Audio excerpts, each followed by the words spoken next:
Wars aren't always fought with bullets. Sometimes they are fought with barrels of oil, tons of copper, and grams of lithium. The modern battlefield isn't a desert or a trench, it is an invisible war for resources, the raw winds that power the world's machines. And while America once ruled that world, a silent shift has taken place because this time it isn't tanks or troops that win, it is control of the earth itself. Throughout history, empires rose and fell over resources. The British Empire thrived on coal and colonies. The US followed, its dominance built on oil and industry. But when America ran low on easy access, it turned outward. 1953, Iran, a CIA-backed coup, overthrew Prime Minister Mossadegh after he nationalized oil. 1990, Iraq, Operation Desert Storm, followed Saddam's move to control Kuwaiti oil fields. 2003, Iraq again. Weapons of mass destruction were never found, but the oil contracts were. The pattern? Simple. Freedom on paper, resources in practice. While the US waged overt wars, another superpower watched and learned. China quietly began buying what others tried to bomb. In Africa, while Western troops left chaos, Chinese engineers built highways, ports, and mines. The deal was clear. We build your infrastructure, you give us your minerals, and it worked.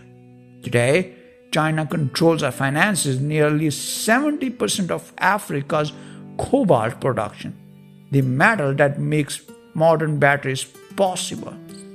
The real shift, though, came in the rare earths. These are 17 elements, obscure names like neodymium, dysprosium, yttrium, but they power everything.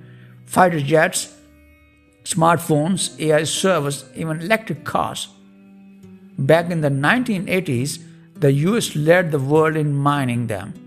Then environmental laws, outsourcing, and complacency handed that crown to China. By 2020, China produced nearly 60% of global rare earths and processed over 80% of the world's supply. The result? If America wants to build an AI chip, it must rely on Chinese minerals. In 2023, China played its strongest card yet. A sudden export restriction on gallium and germanium, two critical minerals for semiconductors. The message was subtle but brutal. You can't sanction us without paying the price. The US called it economic coercion. Beijing called it strategic balance, but in reality, it was something deeper. A quiet retaliation in the resource war America once dominated. Here is where the circle closes. Artificial intelligence, the crown jewel of modern technology, runs on chips. Those chips run on minerals, and those minerals are largely controlled by China. Silicon Valley may design the future, but Beijing owns the ingredients.